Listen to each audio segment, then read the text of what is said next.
میں دلہن بن کر اپنے شوہر کا انتظار کر رہی تھی۔ دروازہ کھلنے کی آواز سے میرا دل زور زور سے دھڑکنے لگا۔ میں سمٹ کر بیٹھ گئی۔ میرا چہرہ شرم سے جھکا ہوا تھا، لیکن جو آواز میرے کانوں میں پڑی وہ میرے شوہر کی نہیں بلکہ میری ساس کی آواز تھی۔ میں نے چونک کر ان کی جانب دیکھا۔ وہ میرے سامنے کھڑی تھی۔ یا اللہ خیر، آخر ایسا کیا ہوا جو میرے شوہر کے بجائے میری ساس میرے پاس آئی ہیں؟ میری ساس میری طرف بڑے غور سے دیکھتے ہوئے میرے سامنے بیٹھ گئی اور مجھے مخاطب کرتے ہوئے بولی، دیکھو رائمہ، میری بات بڑی غور سے سننا۔ جو میں تمہیں بتانے جا رہی ہوں وہ بات تمہیں ماننی پڑے گی، اور ہر حال میں تمہیں وہی کرنا پڑے گا جو میں تمہیں کہوں گی، کیونکہ اس میں انکار کی کوئی گنجائش نہیں ہے۔ انکار کی صورت میں اس بات کا خیال رکھنا کہ تمہارا گھر بھی خراب ہو سکتا ہے۔ اتنی بڑی بات پہلی ہی رات اپنی ساس کے منہ سے سن کر آخر کون سی لڑکی ہے جو حیران اور پریشان نہیں ہوگی؟ میں نے دھڑکتے دل سے انہیں کہا، جی کہیے، کیا کہنا چاہتی ہیں آپ؟ میری طرف بڑے غور سے دیکھتے ہوئے انہوں نے اپنی بات جاری رکھی۔ جیسے جیسے وہ بولتی جا رہی تھی میرے ہوش اڑ رہے تھے۔ ان کے الفاظ مجھے حیرت میں مبتلا کر رہے تھے۔ میرا سر انہیں سن کر چکرانے لگا تھا، مگر وہ تھیں کہ بولے چلی جا رہی تھی۔ ان کی یہ بات سن کر میرے چہرے کی رنگت پھیکی پڑنے لگی تھی۔ ان کی بات سن کر میں حد درجہ پریشان ہوئی تھی۔ اتنی بڑی بات، اور وہ بھی شادی کی پہلی رات وہ مجھ سے کہہ رہی تھی۔ مجھے اپنی سماعت پر یقین نہیں ہو رہا تھا، اور میں یہ بھی پریشان تھی کہ آخر میں یہ سب کروں گی کیسے۔ اب مجھے ان کی بات پر غصہ آنے لگا تھا۔ ان لوگوں نے پہلے کیوں نہیں ہمیں بتایا کہ ان کے خاندان میں ایسا بھی کوئی رواج ہے؟ میرا دل اس وقت بری طرح سے دھڑک رہا تھا۔ جو کام وہ مجھے کرنے کا کہہ رہی تھی وہ کرنے کے بارے میں کبھی سوچ بھی نہیں سکتی تھی۔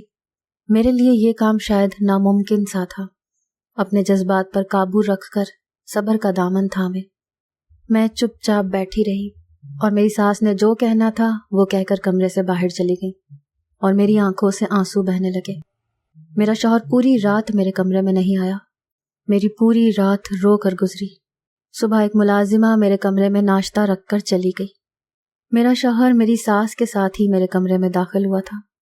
ان کے چہرے پر خوشی کے ایسے کوئی تاثرات نہ تھے جو شادی کے حوالے سے ہر دلہے کے چہرے پر ہوتے ہیں۔ مجھے ان کے چہرے پر ایسا کوئی تاثر نظر نہیں آ رہا تھا۔ وہ میرے پاس آ کر بیٹھ گئے، اور میری ساس بھی ان کے برابر میں بیٹھ گئی۔ اس بار مصطفیٰ مجھ سے مخاطب ہوئے۔ بولے کہ میری اماں جان نے تمہیں بتا تو دیا ہے کہ تمہیں کیا کرنا ہے۔ مجھے ہر صورت میں وارث چاہیے، اور وہ تمہیں اسی وقت مل سکتا ہے جب تم وہ کام کرو جو تمہیں بتایا گیا ہے۔ میں نے انہیں تعصب سے دیکھ کر کہا، مگر یہ کام میرے لیے بہت مشکل ہے، میں ایسے کیسے کر سکتی ہوں؟ مجھ سے نہیں ہو پائے گا۔ مجھے اپنے شوہر کی فرسودہ سی سوچ پر افسوس سا ہونے لگا تھا۔ انہوں نے غصے سے میری جانب دیکھا اور کہا کہ اگر اس گھر میں رہنا چاہتی ہو اور تمہیں اولاد چاہیے تو تمہیں یہ کام کرنا ہی پڑے گا۔ مجھے ہر صورت اپنا وارث چاہیے۔ وہ چلا کر بولے تو میرا دل دھک سے رہ گیا۔ میں کسی مجسمے کی طرح بت بنی ان کو دیکھتی رہی۔ وہ میرے پاس سے اٹھ کر چلے گئے۔ میرا دل زور زور سے دھڑک رہا تھا۔ میں ایک امیر گھرانے سے تعلق رکھتی تھی۔ اگر کوئی مجھے وہ سب کرتے دیکھ لیتا جو میری ساس اور شوہر چاہتے تھے تو میرے گھر والوں کی کیا عزت رہ جاتی۔ میرا شوہر اور ساس میرے کمرے سے جا چکے تھے۔ میں پہلے تو اپنی قسمت پر بیٹھی آنسو بہاتی رہی، پھر زہر مار کر کے میں نے ٹھنڈی چائے اپنے حلق سے اتاری۔ جیسے ہی سورج ڈھلا اور شام کے اندھیرے گہرے ہوئے، میری ساس نے دوبارہ سے مجھ سے وہی بات کی کہ ہاں بتاؤ پھر کیا سوچا ہے تم نے میری بات کے بارے میں۔ میں جو گم سم سی کھڑی تھی کچھ سمجھ نہ سکی کہ کیا جواب دوں، اور ان کی بات ماننے کو تیار ہو گئی۔ یہ کام تھا تو میرے لیے بہت مشکل، مرتی کیا نہ کرتی، مجھے یہ کام کرنا ہی پڑا۔ میں ایک عزت دار گھرانے سے تعلق رکھتی تھی، میرے لیے یہ کام کرنا بے حد شرمندگی کا باعث تھا، لیکن اپنا گھر بچانے کی خاطر میں اس کام کو کرنے کے لیے تیار ہو گئی اور اپنی ساس کی شرط کے مطابق رات ہونے کا انتظار کرنے لگی، کیونکہ یہ ایسا کام تھا جسے رات کی تاریکی میں ہی کیا جا سکتا تھا۔ میری ساس نے مجھے تاکید کی تھی کہ مجھے یہ کام رات کو ہی کرنا ہے۔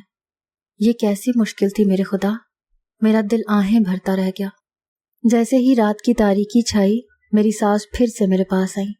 ابھی شادی کو دوسرا دن ہی تو ہوا تھا اور مجھے یہ کام کرنا تھا۔ میری ساس نے مجھے وہ کپڑے دیے جو پہن کر مجھے وہ کام کرنا تھا۔ میں نے کپکپاتے ہوئے ہاتھوں سے وہ کپڑے پکڑے اور اپنے کپڑے تبدیل کرنے کے لیے دوسرے کمرے میں چلی گئی۔ آنسو تھے کہ تھم ہی نہیں رہے تھے۔ شادی کے بعد ہر عورت کو اولاد کی خواہش ہوتی ہے۔ اگر میں یہ کام نہ کرتی تو ساری عمر اولاد کی نعمت سے محروم رہتی۔ میں نے ایک بار پھر سے اپنے ہاتھوں میں پکڑے کپڑوں کی طرف دیکھا جو میری ساس نے مجھے پکڑائے تھے۔ یقین نہیں آتا تھا کہ میں ایسے کپڑے پہنوں گی۔ میں نے تو کبھی کسی کی اترن تک نہ پہنی تھی۔ میں اپنے 4 بھائیوں کی اکلوتی بہن تھی۔ بار بار میرے دل میں بہت سی سوچیں گردش کر رہی تھیں۔ اگر یہی سب ان کے خاندانی رسم و رواج تھے تو مجھے اس کے بارے میں پہلے سے کیوں نہ آگاہ کیا گیا؟ میں نے کبھی سوچا بھی نہیں تھا کہ میں جو اتنے نازوں میں پلی تھی شادی کے دوسرے ہی دن اس قدر مجبوری والی زندگی گزاروں گی، اتنی بڑی آزمائش میں پھنس جاؤں گی۔ معلوم نہ تھا، نہ چاہتے ہوئے بھی مجھے وہ سب کرنا پڑے گا جو میں نے آج تک نہ کیا تھا۔ میں نے بجھے ہوئے دل کے ساتھ وہ کپڑے پہنے جو میری ساس نے مجھے دیے تھے۔ کپڑے بہت پرانے، بوسیدہ اور پھٹے ہوئے تھے۔ میرے شوہر نے بھی میرا ساتھ دینے کے بجائے اپنے خاندان کی فرسودہ رسم کو اہمیت دی تھی اور یہ کہا تھا کہ اگر میں نے یہ کام نہ کیا تو میں ساری زندگی بانجھ ہی رہوں گی۔ کتنا دل گھبرایا تھا میرا یہ سب سن کر۔ کاش میں مجبور نہ ہوتی۔ میں اپنے والدین کو دکھ نہیں دینا چاہتی تھی۔ ہمت کر کے میں گھر سے نکلی۔ آنسو بہتے چلے جا رہے تھے۔ کتنے نازوں سے میرے ماں باپ نے مجھے پالا تھا۔ میرے بھائی تو میرے نخرے اٹھاتے نہیں تھکتے تھے۔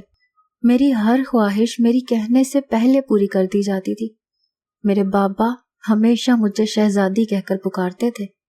نہ صرف میرے بھائی مجھ پر جان چھڑکتے تھے بلکہ میری بھابیاں بھی میرے صدقے واری جاتی تھیں۔ مجھے کسی کام کو ہاتھ نہ لگانے دیا جاتا۔ سب نے مجھے اپنے ہاتھ کا چھالا بنا کر رکھا ہوا تھا۔ شادی سے پہلے تو میں نے بمشکل ہی کبھی کھانا بنانا سیکھا تھا۔ اس پر بھی میری بھابیاں مجھے چھیڑتے ہوئے کہتی تھیں، رائما قسمت کی دھنی ہے، سسرال میں بھی اکلوتی بہو بن کر جا رہی ہے، وہ تو اسے پاؤں بھی زمین پر نہ رکھنے دیں گے۔ اور آج میں پھٹے پرانے کپڑے پہنے ننگے پاؤں سنسان سڑک پر اکیلی چل رہی تھی۔ مجھے یاد آنے لگا کہ جب مصطفیٰ کا رشتہ میرے لیے آیا تھا میں اپنے دل میں لاکھوں ارمان ان کے لیے جگا بیٹھی تھی۔ ماں باپ کے گھر میں کسی چیز کی کمی نہ تھی، بس میری ایک ہی خواہش تھی کہ ایک پیار کرنے والا، خیال رکھنے والا شوہر۔ مصطفیٰ کا رشتہ آتے ہی مجھے ایسا لگا کہ میری یہ خواہش بھی اب پوری ہونے جا رہی ہے۔ مصطفیٰ بھی اچھے اور کھاتے پیتے گھرانے سے تعلق رکھتے تھے۔ ان کے گھر میں صرف ان کی ایک ماں ہی تھی اور ان کے والد صاحب بیرون ملک میں کام کرتے تھے۔ گھر میں نوکر چاکر بھی تھے۔ میرے بابا کو یہ لوگ بھلے ہی لگے تھے۔ جیسے ہی رشتہ آیا انہوں نے مجھے اپنے پاس بٹھا کر میری مرضی معلوم کرنا چاہی۔ مجھے پہلے تو بہت شرم آئی۔ میں نے آنکھیں جھکا کر کہا، بابا میری زندگی کا فیصلہ آپ کے ہاتھ میں ہے، جیسے آپ بہتر سمجھیں۔ مجھے پورا یقین ہے آپ میرے لیے اچھے انسان کا انتخاب ہی کریں گے۔ میرا یہ جواب سن کر میرے بابا کے چہرے پر خوشی کے تاثرات نمایاں ہوئے اور انہوں نے مصطفیٰ کی والدہ کو فون کر کے رشتہ پکا کر دیا۔ گھر میں شادی کی تیاریاں ہونے لگی اور ساتھ ساتھ میری آنکھوں میں بھی سپنے سجنے لگے۔ ایک عجیب سی کیفیت تھی جو ان دنوں میں نے محسوس کی تھی۔ مجھے ایسا لگا جیسے تصویر دیکھتے ہی مجھے مصطفیٰ سے محبت ہو گئی تھی، مگر مجھے کیا پتا تھا کہ شادی کی پہلی ہی رات میری ساس مجھ پر غم کے پہاڑ توڑ دے گی اور مجھے کچھ ایسا کرنے کو کہیں گی جو میرے بس میں نہیں ہوگا۔ شادی کی پہلی ہی رات مجھے اس بات سے آگاہ کر دیا گیا تھا کہ تمہیں ہر روز رات کو پھٹے پرانے کپڑے پہن کر بھیک مانگنی ہوگی۔ یہ سب تمہیں تب تک کرنا پڑے گا جب تک تمہارے ہاں اولاد نہیں ہو جاتی۔ تم روز رات کو بھیک مانگنے جاؤ گی جب تک اولاد نہیں ہو جاتی، کیونکہ انہیں وارث چاہیے تھا جسے حاصل کرنے کے لیے میں گھر سے رات کے پہر بھیک مانگنی تھی۔ اف میرے خدا، یہ میرے کانوں نے کیا سن لیا تھا؟ اف، میرے ننگے پاؤں پتھر سے ٹکرائے تھے۔ رات کے اندھیرے میں میں ایک بھکارن بنے اپنے سسرال سے باہر نکلی تھی۔ میرے ہاتھ میں کشکول تھا، میری آنکھوں سے آنسو جاری تھے۔ مجھے یاد آنے لگا کہ میں تو کبھی اپنے گھر کے صاف ستھرے فرش پر بھی کبھی ننگے پاؤں نہ چلی تھی۔ راستے میں رکھے ہوئے پتھر سے جیسے ہی مجھے ٹھوکر لگی، ایک دم میں اپنے خیالوں سے باہر آئی۔ اور اپنے آپ کو اس حالت میں دیکھ کر میری آنکھوں سے آنسو جاری ہو گئے۔ بے اختیار میرے منہ سے نکلا، بابا دیکھیں میں کس حال میں ہوں، دیکھیں آپ کی بیٹی کتنی تکلیف میں ہے۔ کیونکہ میں اپنی ذرا ذرا سی تکلیف بھی اپنے بابا کو بتاتی تھی، مگر یہاں تو بابا نہیں تھے جو میری تکلیف کو محسوس کرتے تھے، مجھے رات کی اس تاریکی میں ڈرنے سے بچاتے، مجھے پیار سے اپنے گلے لگاتے اور پوچھتے کہ کیا ہوا، کیوں اتنی پریشان ہو۔ مجھے شدت سے اپنے بابا کی یاد آئی تھی۔ سامنے ہی ایک دربار تھا، میں اس کی سیڑھیوں میں جا کر بیٹھ گئی۔ وہاں اور بھی کئی عورتیں بیٹھی تھیں جو آنے جانے والے لوگوں سے بھیک مانگ رہی تھیں۔ وہاں سے گزرتے ہوئے لوگوں نے میرے بھی خالی کشکول میں پیسے ڈال دیے۔ مجھے عادت نہیں تھی کسی کے سامنے ہاتھ پھیلا کر مانگنے کی۔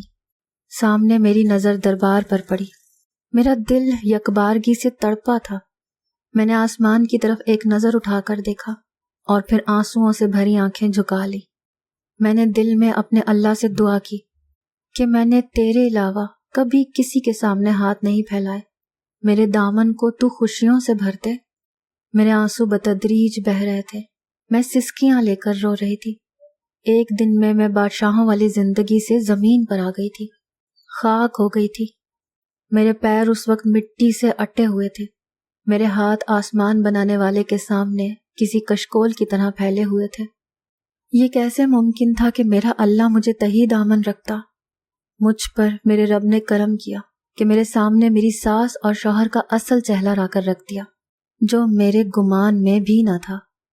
ہلکی ہلکی روشنی ہو چکی تھی، جگہ جگہ مارے مارے پھرتے۔ جب میں اپنے گھر واپس آئی تو میرے شوہر گھر سے جا چکے تھے۔ میں اپنے شوہر کی گھر واپسی کا بے تابی سے انتظار کرنے لگی۔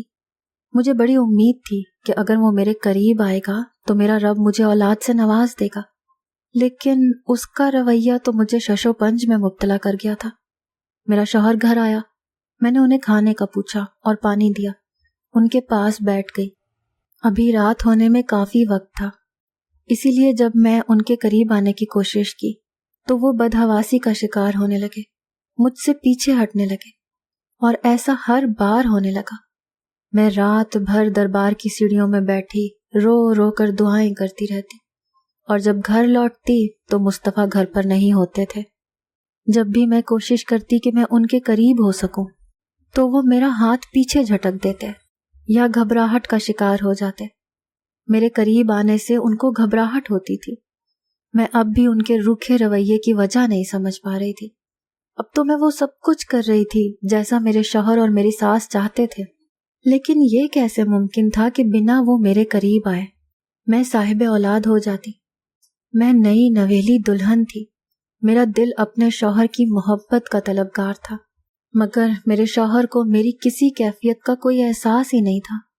اور اب یہ ہونے لگا کہ جب بھی میں شوہر کے پاس جانے لگتی، میری ساس اسی وقت دروازے پر دستک دے دیتی، مجھے گھر کے کاموں میں الجھائے رکھتی۔ جب میرے شوہر آفس سے واپس آتے، میں ان کے آفس سے آنے سے پہلے ہی خوب سج سنور کر تیار ہو جاتی، مگر ان کے دل میں تو جیسے میرے لیے کوئی کیفیت ہی نہ تھی۔ مجھے کبھی نظر بھر کر انہوں نے دیکھنا گوارا نہ کیا تھا، وہ مجھے دیکھتے ہی فوراً سے اپنی نظریں بدل لیتے۔ میرا دل بری طرح سے دکھ جاتا، انہیں مجھ میں جیسے کوئی دلچسپی ہی نہ تھی۔ میں جب بھی مصطفیٰ کے پاس جانے کی کوشش کرتی، وہ مجھ سے دامن بچانے کی کوشش کرتے، مجھ سے اپنا ہاتھ چھڑا لیتے اور کبھی مجھے دوسری باتوں میں الجھا دیتے۔ ان کی یہ بے اعتنائی دیکھ کر میری روح تڑپ کر رہ جاتی۔ مجھے یہ سوچ کر دکھ ہوتا کہ ساری رات ان کے کہنے کے مطابق میں سڑکوں پر بھیک مانگتی ہوں صرف اولاد کے حصول کے لیے، اور سارا دن وہ مجھ سے کتراتے رہتے ہیں۔ یہ بات بھی نہ تھی کہ میں خوبصورت نہ تھی، میں بے حد حسین تھی، لیکن میرے قریب جاتے ہی مصطفیٰ پر بدحواسی سی سوار ہونے لگتی تھی۔ وہ کوئی نہ کوئی بہانہ کر کے کمرے سے باہر نکل جاتے، اور میں یہ سوچتی کہ جب تک میں ان کے قریب نہیں جاؤں گی یا وہ میرے قریب نہیں آئیں گے تو میں اولاد کی نعمت سے کیسے فیضیاب ہو سکتی ہوں؟ ایسے تو میں ساری عمر ہی بانجھ رہوں گی۔ لیکن میں ایک عورت بھی تھی، ایسی بات بار بار اپنی زبان سے نہیں کہہ سکتی تھی۔ زندگی کے دن یوں ہی گزرتے جا رہے تھے، مصطفیٰ کا مزاج میں اب تک سمجھ نہیں پائی تھی۔